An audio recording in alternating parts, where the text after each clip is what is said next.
दीपार्थियों का मैं दीप, सयार्थियों की मैं सैया तथा दासार्थियों का मैं दास हूँ। दीपार्थ मतलब दीपक, अर्थी मतलब चाहने वाले।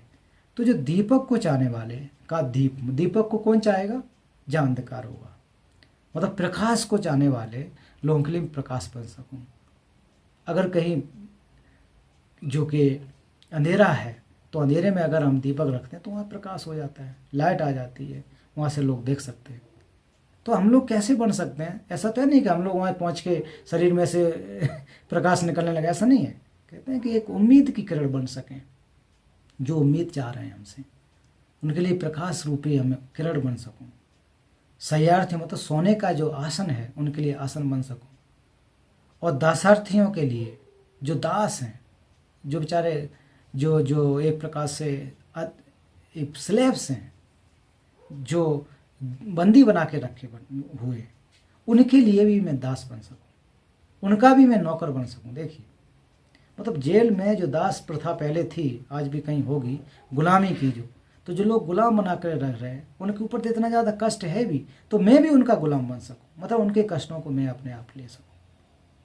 इतना ज़्यादा वो है कि मर में द्वेला मर में थांस, नेमल द्वेला नेमल थांस, मतलब जिसको प्रकाश से ही प्रकाश बन सकूं। दागने लुचन ठेयो ठेयो पास कुन की ठेंद गिरवर सोस, यही कह रहे हैं कि मैं सबका परिकल्याण कर सकूं, दास बनकर मैं दूसरों का हित कर सकूं। फिर यीसी नोर्थांस फंबासांस रिंगा डूता मेंशन दांस पसम की ने सिंदा दांस लुचे नाम की दुजुर गिर्स। प्राणियों के लिए मैं चिंतामणि, भद्रघट, सिद्ध विद्या, महाऔषधि, कल्प वृक्ष और कामधेनु बनूं। तो यहाँ पर भी कुछ चीज़ें कह रहे हैं कि ये जी चीज़ें मैं बन सकूं। अब मैं कैसे बन सकूंगा, कैसे कर सकूंगा, तो आप इनको समझ सकें। देखिए कि प्राणियों के लिए मैं चिंतामणि, तो चिंतामणि का मतलब क्या होता है? हम लोगों ने जब पिछली बार भी चर्चा कर रहे थे कि चिंतामणि किसको कहेंगे। प्रतिभा इसको पकड़ लो यार, थोड़ा सा ये लैपटॉप उठा रहा है। तो चिंतामणि के बारे में जब हम लोगों ने पिछली बार भी चर्चा कर रहे थे, तो चिंतामणि का मतलब क्या होता है? कुछ अंदाज है? कोई बताना चाहेगा कि जैसे इसमें चिंतामणि कहा गया, तो चिंतामणि इससे तो मतलब नहीं है क्या कुछ?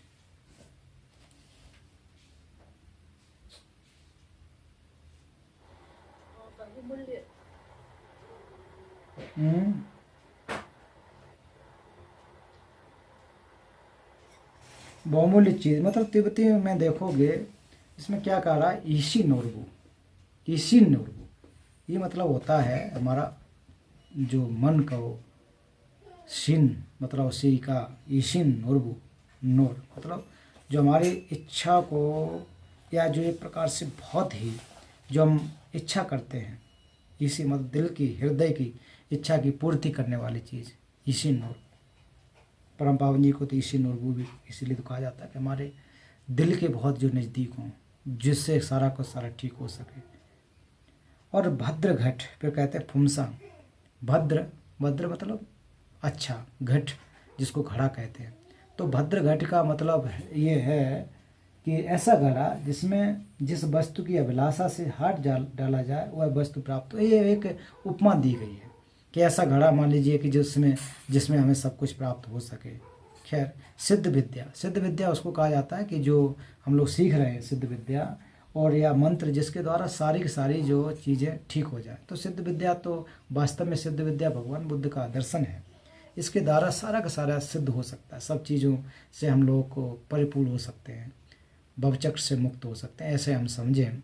महाऔषधि, महाऔषधि का मतलब जो दवाइयाँ हैं उनमें भी श्रेष्ठ दवाई हम बन सकें, जो भी हो उससे बेस्ट दवाई बन सकें। कल्प वृक्ष, कल्प वृक्ष कहा जाता है कि जो कि जैसी हम कल्पना करें वो वैसा वृक्ष मिले, जिससे सारा का सारा ये चीज़ें जो है हमको प्राप्त हो सके, खाने की चीज़ें मिल सकें। कहीं कहीं कल्प वृक्ष आई थिंक नारियल को भी कहा जाता है, क्योंकि उससे भोजन भी मिलता है, तेल भी मिलता है, वस्त्र भी जैसे जूट मिल जाता है, जानवरों को भी खाने की उससे पत्तियां खाने को मिल जाता है, उसका तना होता है उससे जो और भी चीज़ें बना सकते हैं। तो कहीं कहीं कल्पवृक्ष इसको भी कहा जाता है। और कामधेनु, कामधेनु का मतलब गाय को ही कहा जाता है कि जिससे दूध इत्यादि दूध निकल सके, गाय हो भैंस हो। तो अब खैर जैसा भी कहा गया कि कामधेनु बनो, कामधेनु शायद गाय को कहते होंगे। कुल मिलाकर के हमें ये सोचें, जो भी हो शब्द का उसमें फेर में न करके, कि हम बेस्ट अच्छे से अच्छा अपने आप को जो जीवधारी उनके लिए प्रेजेंट कर सकें, उनका हित कर सकें, कैसे भी हो, किसी भी एस्पेक्ट से हो।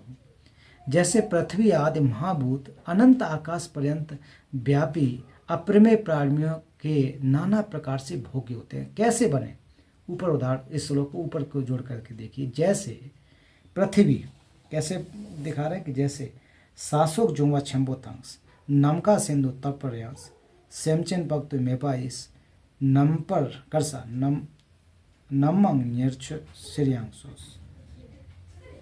तो फिर आगे भी इसको जोड़ के देसी नमखे थे तो पे सेमचन खमला नम कुंदुस थमचे यांगे दे परदुस दावनी ये चो गिरवर्सोस। तो कह रहे हैं कि उस श्लोक को ऊपर देखिए कि जैसे पृथ्वी आदि महाभूत अनंत आकाश पर्यंत पर्यायव्यासी।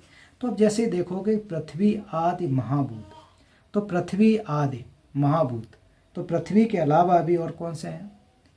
पृथ्वी तो महाभूत हमारे 5 जो महाभूतों को कहा जाता है, पृथ्वी जल आकाश, ये जो कहे जाते हैं ना।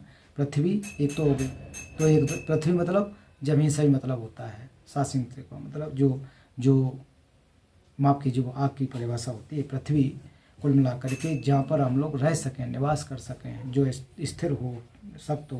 तो ये जो श्लोक है कि पृथ्वी आदि महाभूत अनंत आकाश, ये सेम टू सेम आप इस रत्नावली जो ग्रंथ है आचार्य नागार्जुन का, उनके जो 6 ग्रंथों में से एक है रत्नावली, उसमें अगर आप देखोगे तो उसमें भी पा सकते हो। और 5वें अध्याय के 83वें श्लोक में भी इसी तरह से कहा गया है कि पृथ्वी जल वायु अग्नि औसत तथा निर्जन एकांत के वृक्षों की तरह ही मैं सदा समस्त प्राणियों का इच्छा अनुसार भोग्य साधन बनूं। ये जो श्लोक और रत्नावली का श्लोक, उसमें सेम व्याख्या की गई है। तो मैं ये बताना चाह रहा था कि उसमें भी आप लोग देख सकें कि मैं भी पृथ्वी आदि महाभूत अनंत आकाश पर्यंत व्यायी अपरे मतलब जिसको हम नाप नहीं सकते, प्राणियों के नाना प्रकार से भोग्य होते हैं। तो हम कैसे बनना है कि पृथ्वी को हम लोग आप देखिए कब से भोगते आ रहे हैं, उपयोग करते आ रहे हैं। पृथ्वी को हम लोग कैसे जहाँ चाहे गड्ढा खोद देते हैं, जहाँ चाहे हम लोग कुछ भी लगा लेते हैं। तो पृथ्वी तो कभी नहीं कहती यार तुम यहाँ पर गड्ढा मत खोदो, यहाँ इतनी ऊंची बिल्डिंग मत बनाओ, कभी तो नहीं कहती। ऐसा तो नहीं कंप्लेंट किया हो कि तुम जो है इतना 10 फीट गड्ढा क्यों खोद दिया, या फिर 200 फीट गड्ढा खोद के तुमने बोरिंग क्यों कर ली, पानी क्यों निकाला। पृथ्वी नहीं कहती ना, हम लोग उसका भोग्य बने हुए हैं। पृथ्वी जल, उसी प्रकार से जल के बारे में भी जल कभी नहीं ऐसा होगा कि आपने इतना जल क्यों ले लिया, इतने पानी से क्यों नहा लिया, आपने 2-4 बाल्टी से क्यों नहा लिया, कभी नहीं कहता ना। पृथ्वी जल आकाश है ना। तो आप इन 5 महाभूतों को देखोगे, कभी भी इस प्रकार से हमारे लिए एक प्रकार से अप्रमेय रूप से जीवधारियों के कोई भी नाप नहीं है, जितना चाहे उसका उपयोग कर सकते हैं, जितना चाहे। तो वैसे भी मैं भी सभी जीवधारियों के हित के लिए अपरिमेय रूप से उनका भोगी बन सकूं, उनका हित कर सकूं, वो हमारा उपयोग कर सकें, वो हमारा लाभ ले सकें। तो इस प्रकार का जो सोच है, इस प्रकार का जो विचार है, तो हमें अपने मन में लेकर के आना है, तभी जा कर के कुछ लाभ हो सकता है। अगले श्लोक में देखेंगे कि वैसे ही आकाश व्यापी प्राणी लोक के लिए मैं तब तक नाना प्रकार से उपजीव्य मात्र आश्रम हूँ जब तक वे सब मोक्ष लाभ न कर लें। जितर मुंह के देशे की झंझो झंझुक छुकनी के पड़तांग झंझो सेंपे लबालास थेदा रिमसिन ने पातर। तो यहाँ कह रहे हैं कि क्रमशः वैसे ही आकाश व्यापी प्राणी लोक के लिए मैं तब तक नाना प्रकार के उपजीव्य मतलब आश्रम हूँ जब तक कि वे सब मोक्ष लाभ न कर सकें। मोक्ष लाभ शब्द का यहाँ हो सकता है। कुल मिलाकर के ये कह रहे हैं कि जब तक इस टीका के अनुसार हाँ, तो अभी तक आप देखोगे कि श्लोक नंबर जो हम लोग 22 तक 21 तक श्लोक नंबर 21 तक जो हमने अभी पढ़ा आपके सामने जो है, वैसे ही आकाश व्यापी प्राणी लोक के लिए मैं तब तक नाना प्रकार से उपजीव्य हूँ जब तक कि सब मोक्ष न प्राप्त कर लें। तो ये आप देख रहे होगे कि यहाँ तक क्या हो रहा था, एक प्रकार से प्रार्थनाएं कर रहे थे।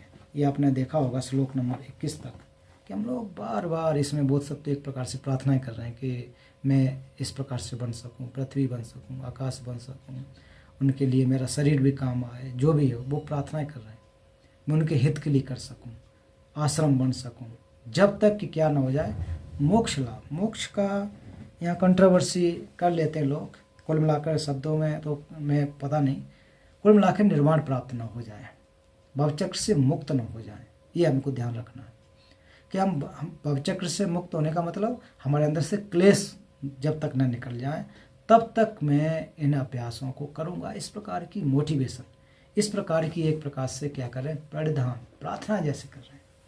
तो बस ये 21वें श्लोक तक देखा होगा कि परिणामना के अंग जो थे एक प्रकार से प्रार्थना के, क्योंकि बोध चित्त को अगर देखोगे तो 2 विधियाँ मैंने आपको बताई थी। मैंने तो क्या बताई, खैर ये बहुत 2 विधियाँ होती हैं कि एक तो 2 विधियाँ नहीं कह कि बोध चित्त जो है कि 2 प्रकार के होते हैं। 2 प्रकार के कौन कौन से?